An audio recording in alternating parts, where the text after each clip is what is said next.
Jadi yang harus dirubah itu adalah cara berpikir kita. Cara berpikir kita yang keliru itu adalah kalau ukhuwah Islamiyah nggak boleh berbeda, itu yang keliru.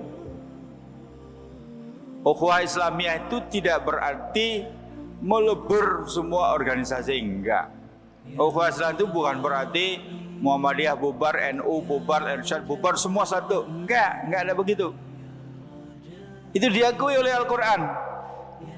Ya ayuhan nasu inna khalaqnakum min dzakarin wa untha wa ja'alnakum syu'uban wa qabaila lita'arafu. Yang penting inna akramakum indallahi atqakum. Rasulullah mengakui eksistensi muhajirin, mengakui ansar, sesama ansar mengakui Aus, mengakui Kharad, sesama Aus mengakui kabilah A, kabilah B, kabilah C, sesama muhajirin kabilah A, kabilah B.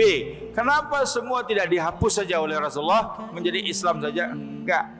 Karena itu primordialisme yang boleh, asal penutupnya inna akramakum indallahi atqakum. Kemuliaan tidak ditentukan oleh nama ormasnya, oleh kabilahnya, bangsanya, tapi ketakwaannya kepada Allah Subhanahu wa ta'ala. Jadi tidak perlu. Satu. Yang kedua, ukhuwah Islamiyah tidak berarti khilafiyah masalah furu' habis, enggak bisa. Tidak akan bisa. Kecuali kalau Nabi dihidupkan lagi, diulang lagi dari awal mungkin bisa. Tapi kalau sekarang sudah tidak bisa. Jangankan sekarang, Nabi saja masih hidup sudah muncul khilafiyah. La tusallul asra illa fi Bani Quraizah, kata Nabi. Berangkat sekarang juga ke perkampungan Bani Quraizah Yahudi karena mereka telah berkhianat dalam perang Ahzab. Jangan salat asar kecuali di Bani Quraizah. Di tengah jalan datang waktu asar. Sebagian sahabat mengatakan, nah waktu asar datang, kita salat asar dulu.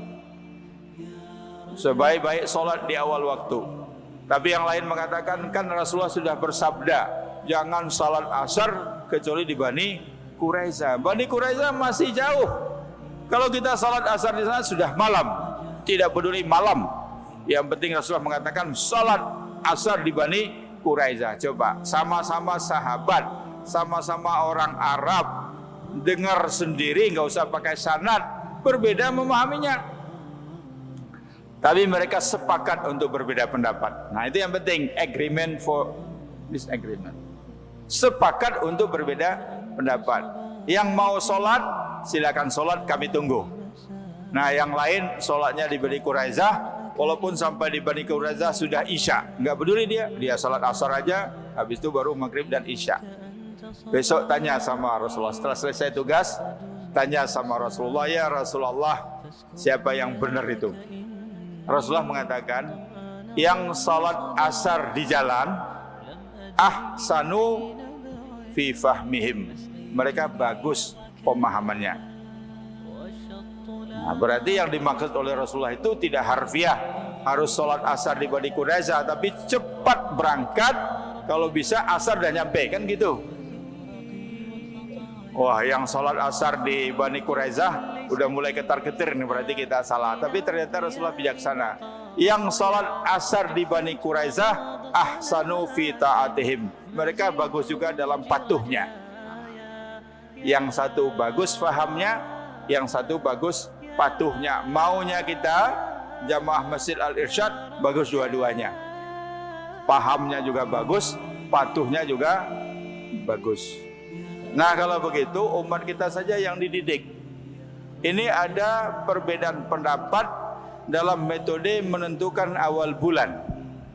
Sedapat mungkin perbedaan pendapat ini diselesaikan sehingga ditemukan sebuah kriteria penentuan awal bulan yang bisa diterima oleh semua. Itu tujuan kita. Kalau itu belum tercapai, mari kita toleransi dalam masalah ini. Nah, kan selesai. Apa susahnya? Apa sulitnya? Kalau mau dipersulit, apa saja bisa dipersulit. Jadi nggak ada masalah. Kalau mau debat, bisa nggak selesai. Ahlu ru'yah mau debat dengan ahlu hisab, bisa.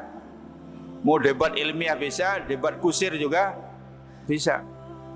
Tapi kan apa gunanya. Sehingga usahakan terus menerus ketemu pendekatannya ilmiah, pendekatan akademik, pendekatan ilmiah. Cari metode yang sama, jangankan menyatukan Indonesia, kalau bisa menyatukan dunia Islam, semuanya sama. Itu cita-cita kita. Tapi sementara itu belum ada, seperti tadi, kalau masih khilafiyah, toleransi, saling memaafkan. Kalau menyimpang, sudah baru amputasi.